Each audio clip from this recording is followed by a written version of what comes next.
Halo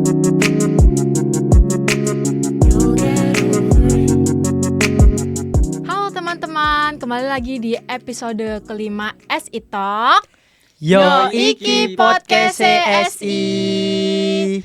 Kembali lagi bersama kami dengan bintang tamu yang juga alumni dari Sistem Informasi UINSA yang akan berbagi pengalaman selama perkuliahan dan juga setelah lulus dari Sistem Informasi. Siapa tuh Mas Nizam? Kak Alfian Pradana Isanto. Oke, halo guys. Selamat kenal ya. Iya, salam kenal. kenal. Biasanya nih Kak Alfian dipanggil Kak Alfi, Mas Fian atau Kak Alfi gitu. Biasanya sih Vian gitu sih. Oh, ya. gitu. Atau terserah deh, terserah. Terserah. Iya, Baik, boleh, nggak Kak Fian. Kak Fian kesibukan akhir-akhir ini kesibukannya apa nih? Kesibukannya apa ya? Mungkin ini sih sekedar mungkin rutinitas Iya. kerja gitu, sama mungkin explore ya kayak gitu. Wow, Iya. alhamdulillah. Semoga urusannya dipelancar ya. Ya, amin. Untuk Mas Alfian dulu angkatan berapa? Kebetulan angkatan 2014. Wow, Angkatan pertama pertama nih. Iya, alhamdulillah pertama mungkin ya. Kayak gitu sih. Ini aku mau tanya sendiri, apa alasan Mas Alfi memilih jurusan Sistem Informasi di UINSA? Kan pada saat itu UINSA, kan pada saat itu Sistem Informasi ini jurusan baru gitu. Oke. Kalau dari aku pribadi ya, kebetulan ini sih, ini agak ke belakang sebentar ya. Iya, nggak apa-apa. Aku itu kan dari SMK Negeri 2 ya, kayak gitu. Nah, cuman pada saat itu juga aku bukan orang yang ini ya, di sekolah itu bukan orang yang punya banyak teman, cuman sedikit aja gitu loh. Nah, itu sempat diskusi gitu, tanya-tanya juga dan survei di beberapa universitas gitu ya. Itu kok dari aku pribadi sih itu Iya. kok kelihatannya kayak di Depends atau mungkin di ITS itu kok ya kok persaingannya ketat gitu ya. Apalagi kalau di luar kota gitu kan kayaknya nggak mungkin banget ya kayak gitu sih. Nggak mungkin ninggal keluarga kayak gitu. Ninggal ayah sama ibu itu. Ya akhirnya cari-cari, alhamdulillah ternyata IAIN itu berubah jadi UINSA. Nah, dan buka jurusan Sistem Informasi, prodi lebih banyak prodi.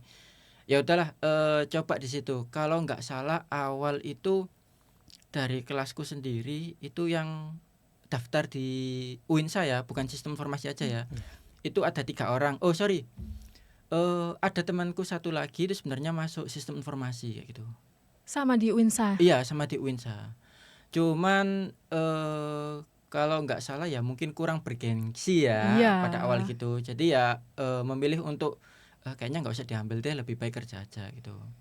Nah, sementara tadi aku yang kayaknya ini baru buka deh. Ya udah aku coba masuk aja kayak gitu sih. Ya, jadi alhamdulillah nggak yang apa ya, mungkin nggak terlalu ketat ya, nggak terlalu dilirik juga kan awal-awal gitu ya. Jadi ya coba aja deh daftar dan alhamdulillah juga keterima sih kayak gitu. Jadi itu pun juga ini ya, bukan kayak opsi yang terakhir ya. Ini kok kelihatannya habis ITS habis itu enggak kayak gitu. Aku emang awalnya itu emang SI UINSA, kemudian kalau nggak salah yang kedua itu apa ya, mungkin di bagian ini ya, Fakultas FEB ya, cuman aku lupa sih kayak gitu. Masih UINSA gitu. Iya, masih UINSA kayak gitu. Okay. Gitu sih. Jadi emang bukan yang terakhir gitu.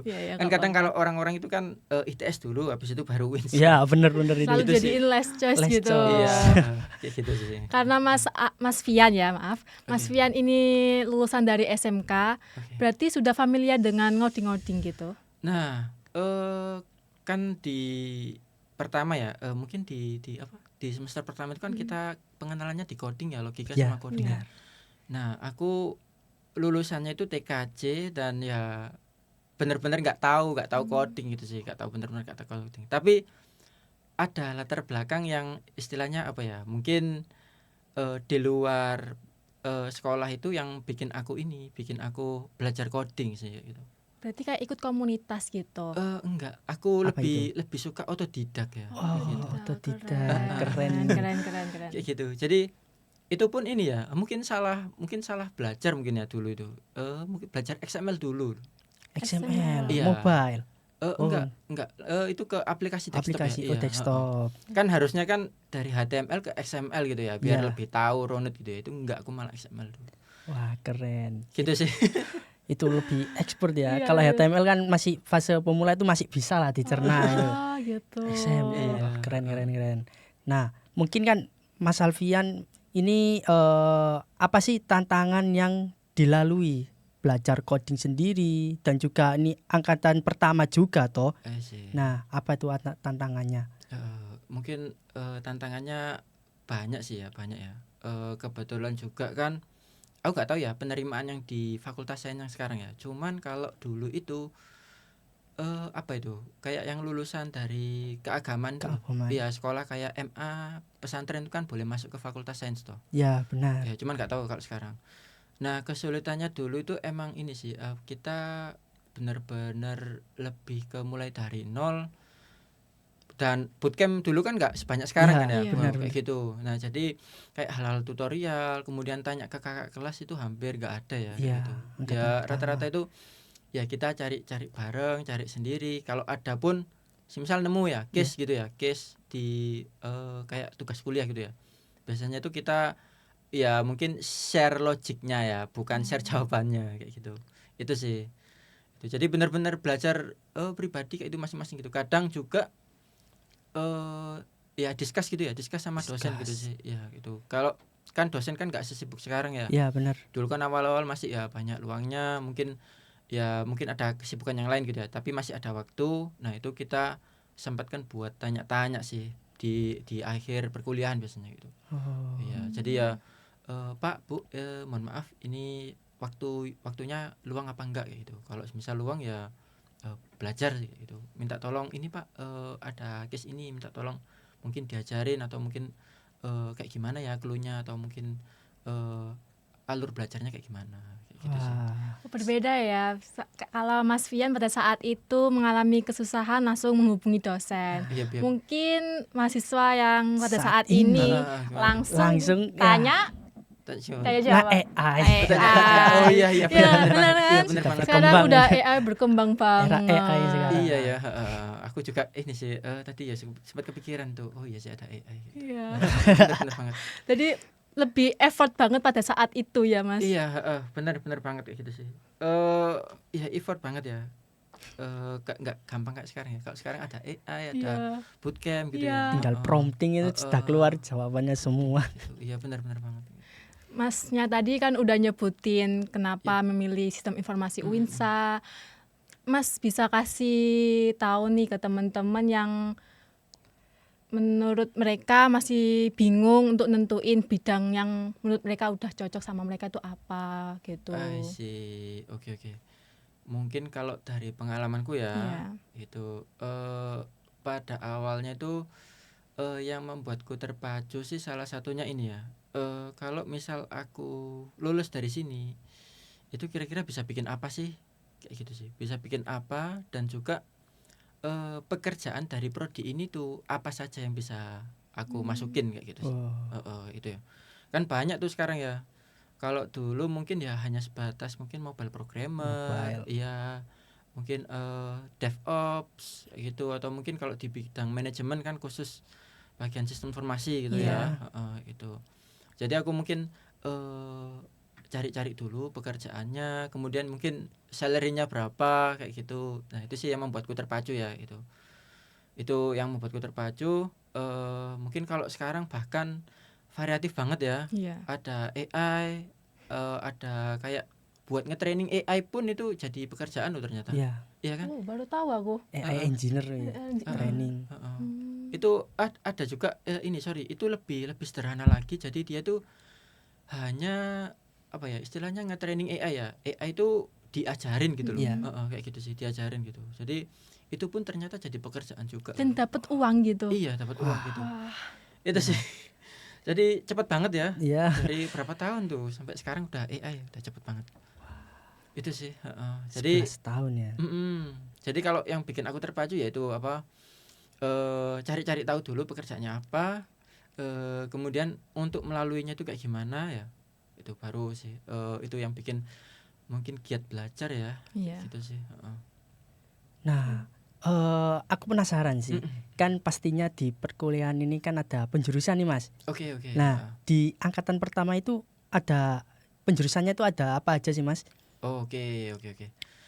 Seingatku itu ada 3. Di situ itu ada web programming, mobile programming, sama di bagian manajemen ya, manajemen itu. Iya. Jadi kan kalau untuk yang masalah apa ya istilah manajemen risk itu ya, yang berhubungan dengan IT itu kan ada panduannya ya, kayak ITIL sama ITIL. satu lagi itu apa itu aku lupa. Nah itu dulu itu cuma ada 3 dan juga ya tahu sendiri kan, kalau nggak salah 25 dan dan ngisi konsentrasi 3 penjurusan tadi ya dibagi 3 kayak gitu. Dan itu pun juga ada teman-temanku yang istilahnya nggak lanjut ya. Iya, itu faktornya banyak sih. Iya. Mungkin. Jadi dulu itu cuma 3. Kalau sekarang berapa ya? Sekarang juga 3. 3 juga. Oke. Sekarang itu ada teknologi, sistem cerdas, dan juga manajemen. Oke, lebih berkembang berarti ya. Alhamdulillah. Gitu. Nah, ini menurut Mas, gimana sih biasanya orang yang nemuin bidang yang cocok buat dirinya? Apakah dari fashion, terus apakah dari kebutuhan pekerjaan, atau hasil coba-coba sendiri? Menurut Mas gimana? I see. Kalau dari pribadiku ya, ini disclaimer lagi ya. Aku biasanya ngambil dari ini sih, dari pengalaman pribadi semua ya. Variatif sih. Jadi dulu ketika waktu SMK itu kan sempat belajar coding ya. Dan alhamdulillah nemu apa ya istilahnya itu uang saku lah di situ ya. Iya, jadi tapi uang sakunya itu jalannya nggak baik yang aku ambil ya. Dan alhamdulillah udah insaf sekarang kayak gitu. Udah nggak jalan itu lagi gitu. Alhamdulillah. Itu kalau by mungkin passion ya. Kebetulan kan agak kepengin belajar coding dulu. Nah, kalau semakin semakin kesini ya, sekarang itu mungkin lebih ke kebutuhan ya gitu. Kalau ketika awal lulus dulu itu lebih banyak nggak tahu ya, kalau dari aku itu lebih ke front end ya. Front end. Tapi kalau sekarang yang aku lihat kebanyakan tuh back end. Dan back end itu berhubungan dengan AI. Wow. Iya. Jadi sejalan dengan kebutuhan gitu loh. Kalau menurutku sih lebih baik menyesuaikan kebutuhan ya gitu. Atau juga ini kalau teman-teman yang khususnya di programming ya, itu cari ruang lingkupnya itu lebih luas lagi ya. Misal di Indonesia tuh pasarnya itu masih PHP kebanyakan. Di luar udah Go gitu. Golang gitu ya. Jadi kalau bisa diperluas lagi ya kayak gitu. Jadi nggak hanya PHP aja, nggak hanya pasar lokal, kalau bisa internasional. Gitu. Kayak gitu sih. Untuk semester 6 kan ada magang nih. Kalau magang pasti ngajuin portofolio. Nah, tips buat yang masih bangun portofolio dari nol itu gimana ya? Bangun portofolio dari nol ya. Kalau menurutku ya, itu mulai hal yang kecil aja kayak gitu. Misal ini ya, bikin sesuatu yang problem solving gitu ya. Misal teman-teman itu menemukan masalah di kehidupan sehari-hari ya. Misal lupa kayak pencatatan uang atau mungkin dan lain sebagainya, itu dibikin aplikasinya, meskipun secara sederhana banget. Iya, itu nggak apa-apa. Tetap dibikin aja. Itu bakal jadi pertimbangan untuk perusahaan-perusahaan yang akan kita ajuin untuk magang gitu. Iya, tetap itu jadi pertimbangan banget itu kayak gitu. Dan juga kalau perlu semisal teman-teman udah misal nggak capek ya habis kuliah gitu ya, diluangkan energinya itu buat mungkin bantuin project ya kayak gitu ya. Meskipun nggak dapat uang jajan. Ya, gitu. Tapi tetap ikut misal tanya ke dosen atau mungkin tanya ke teman gitu ya. Ada nggak yang sekiranya aku bantu nih? Ya. Aku bantuin apa? Aku nggak perlu yang banyak-banyak misalnya, misal kayak gitu, atau mungkin nggak usah, aku nggak usah kasih apa-apa gitu ya. Aku pengen bantuin aja gitu. Nah dari situ itu bisa jadi portofolio juga. Dan sekarang kan bahkan kalau ini ya di platform sosial media buat mencari kerja itu ya, buat profiling diri LinkedIn itu, LinkedIn ya ya. LinkedIn dia. Itu teman-teman kalau misal progres belajar atau lain sebagainya itu posting aja nggak apa-apa. Itu jadi portofolio juga. Iya, benar. Misal hari ini belajar database tuh, Ya. ya coba ditulis aja di situ. Misal aku coba hari ini belajar MySQL, yang aku pelajarin apa aja, kemudian step by stepnya apa, kemudian trouble-nya apa. Nah di situ teman-teman posting aja. Share aja pengalamannya. Betul. Didokumentasiin. Iya, kayak gitu. Jadi bilang aja aku ada kesulitan gini, kira-kira ada solusi nggak ya, kayak gitu. Nah, ini banyak nih, termasuk saya juga ini. Oke. Kan banyak nih belajar teori tanpa action nih. Oke. Nah, menurut Mas Wian, tips apa yang cocok untuk mahasiswa seperti itu? Oke, belajar teori tapi tanpa action ya. Iya. Gitu. Mungkin ini aja dimulai dari ini sih. Kalau aku ya, kalau hal yang seperti itu biasanya ngajak teman aja sih, ngajak teman buat belajar bareng. Ayo, aku habis baca ini nih, habis baca soal misal JavaScript nih. Kira-kira ini bisa nggak ya dilakuin kayak gitu, kayak gitu. Atau mungkin coba bareng deh, kayak gitu. Jadi ada teman kalau dalam pekerjaan itu ya, ya biasanya tuh familiar dengan kata-kata pair programming kayak gitu. Pair programming. Jadi yang ngoding bisa satu orang tapi otaknya dua gitu. Jadi lebih cepat memecahkan masalah ya, masalah yang ditemui. Jadi kayak gitu, bisa dicoba kayak gitu. Jadi harus ada temannya sih kayak gitu, biar semangatnya membara, semangatnya ikut gitu loh ya. Gitu sih. Ya, untuk melanjut ke dunia pekerjaan itu lebih baik kita fokus di satu skill atau mencoba explore banyak hal di dunia perkuliahan untuk mempersiapkan kerja seperti itu.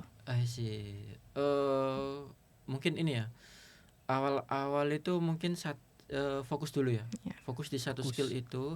Kalau menurutku ya, fokus di satu skill, tapi jangan ini ya, jangan acuh sama perkembangan yang di sekitar.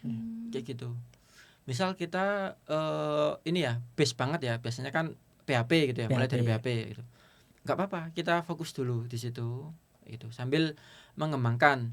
Kalau sekiranya mungkin teman-teman bisa ngasih skala ya, aku belajar PHP itu ternyata expertnya itu sampai sini loh, kayak gitu. Nah, teman-teman misal skalanya 1 sampai 10 gitu ya. 10. Teman-teman baru sampai 5 gitu. Tetap fokus sampai 10 aja, tapi ikuti juga perkembangan yang ada. Misal ternyata di JavaScript itu ada gini, kemudian ternyata di bidang AI itu ternyata banyak butuh programmer back end kayak gitu. Tetap jadi achievementnya itu tetap dicapai gitu kalau bisa. Jadi kalau PHP udah selesai baru enak lah lanjut ke yang lainnya kayak gitu sih. Terima kasih. Nah, yang seperti kita tahu nih, AI kan semakin berkembang. Nah, apakah di bidang teknologi ini masih banyak dibutuhkan ya? Pekerjaannya, minatnya seperti itu. Kalau menurutku ya, balik lagi menurutku dan pengalaman juga, selama kebutuhan manusia itu kompleks itu, mau nggak mau teknologi ya, yang bekerja di bidang teknologi tetap dibutuhkan ya kayak gitu. Nggak semuanya itu harus otomasi ya kayak gitu. Contohnya gini, misal si klien itu kebutuhannya itu mulai dari A sampai C gitu ya. Tapi untuk memenuhi C itu ternyata ada B1, B2 dan seterusnya. Nah, itu kan kalau kita bikin app pakai AI, itu kan nggak mungkin juga kita ngenulis prompt perintah gitu mulai dari A sampai menuju C itu kan nggak mungkin juga loh. Iya. Kayak gitu. Dan juga ada beberapa mungkin optimasi soal ini ya app yang kita buat kayak gitu, dan juga logic yang baik kayak gimana itu kan juga perlu pengalaman juga toh. Jadi menurutku sih tetap butuh ya. Tapi tidak memungkinkan untuk di replace ya. Iya. Gitu. Gitu sih, karena kalau kalau lihat sekarang ya itu banyak banget, apalagi di pekerjaanku itu udah ada yang mulai tergantikan di AI gitu ya. Misal customer service gitu. Itu bisa pakai AI. Iya, itu kan udah nggak perlu mungkin orang itu mungkin cuman butuh 1 atau 2 orang ya buat handle ya gitu. Sisanya kan bisa otomasi toh. Iya. AI belajar komplainnya user kayak gimana, kemudian kira-kira ini bakal dibikinkan tiket komplain apa enggak gitu ya. Kalau tiket komplain kan baru ditangani oleh programmer ya, sama dev-devnya kayak gitu sih. Ada beberapa hal yang emang bisa diubah sama AI, tapi untuk pengalaman dan keprofesionalan tidak. Iya, benar-benar Bisa tergantikan. Kalau untuk menurut Mas nih, kurikulum SI kan berbeda nih, ya kan? Udah berkembang. Pasti. Apakah sudah cukup buat bekal kerja teknologi atau masih ada yang kurang? Kalau dari yang lulusanku ya, itu misal untuk mencapai mungkin minimum ya, itu masih kurang sedikit kayak gitu sih. Tapi udah bisa bekerja ya. Tapi yang nggak bisa, yang dalam tanda kutip itu nggak bisa ngejar ini salary sesuai dengan keinginannya teman-teman kayak gitu sih. Kayak gitu. Jadi tetap harus mulai dari bawah, itu harus sih kayak gitu. Untung-untung teman-teman mulai dari bawah tapi salary-nya udah sesuai dengan yang diharapkan. Gitu. Kita sih. Harapkan ya tinggi-tinggi tau salary ya. Iya kayak gitu. Menggiurkan. Kadang kan kayak gitu, kadang itu kan lihat teman-teman itu kan ya ini ya banyak yang pergi ke ibu kota ya. Iya. Iya, biar salary-nya itu sesuai dengan keinginannya kayak gitu sih. Ada juga yang ya mohon maaf nggak bisa ninggalin keluarganya dan dia bekerja di kotanya masing-masing kayak gitu sih.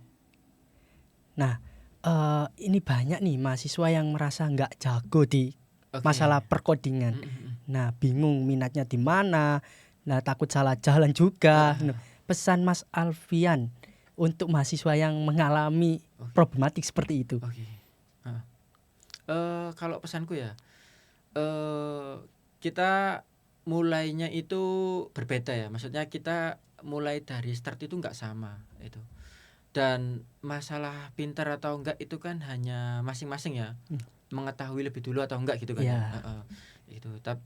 Saranku sih tetap semangat dan yang pasti itu lebih baik dari sebelumnya kayak gitu. Misal di hari sebelumnya kita cuma bisa AB kayak gitu dalam pemrograman, kemudian besoknya udah bisa CD. Nah itu udah improvement banget ya, perkembangan gitu loh, improvisasi dari kita sendiri kayak gitu.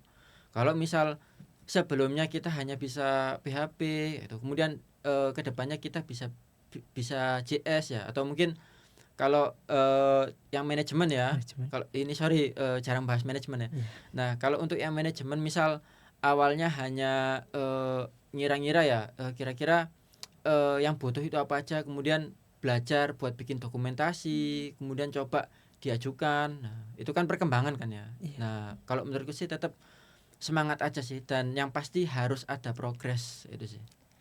Buat teman-teman nih yang udah mendengar dari Kak Fian, jadi harus semangat terus buat belajar, buat improve.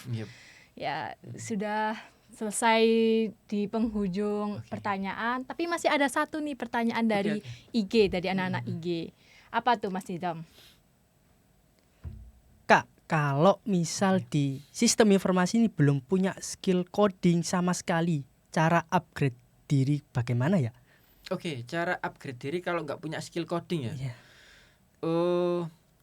Kalau dari aku ya, mungkin opsinya yang pertama sistem informasi itu nggak harus coding ya, tapi harus bisa coding. Nah, Gimana tuh? Belajar. belajar. Harus belajar. Jadi gini, kan ini ya, kalau manajemen kan nggak harus bisa coding ya, Iya. tapi harus tahu sih, lebih tepatnya harus tahu ya, harus tahu coding, minimal bisa logika sederhana ya kayak gitu. Karena gini, ketika dulu itu mengunjungi ada itu IMSI ya. IMSI. Iya, kalau sekarang nggak tahu, masih ada apa Masih nggak? masih ada. Masih ada ya. Itu ada pesan dari aku lupa ya. Beliau itu penasihatnya Polri dan kebetulan S1 sampai S3-nya itu sistem informasi semua yang diambil.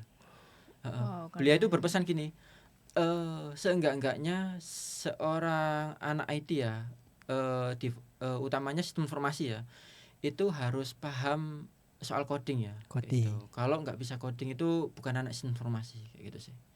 Ya minimal Ya. logika sederhana ya kayak pemecahan gitulah. masalahnya. Kayak gitu.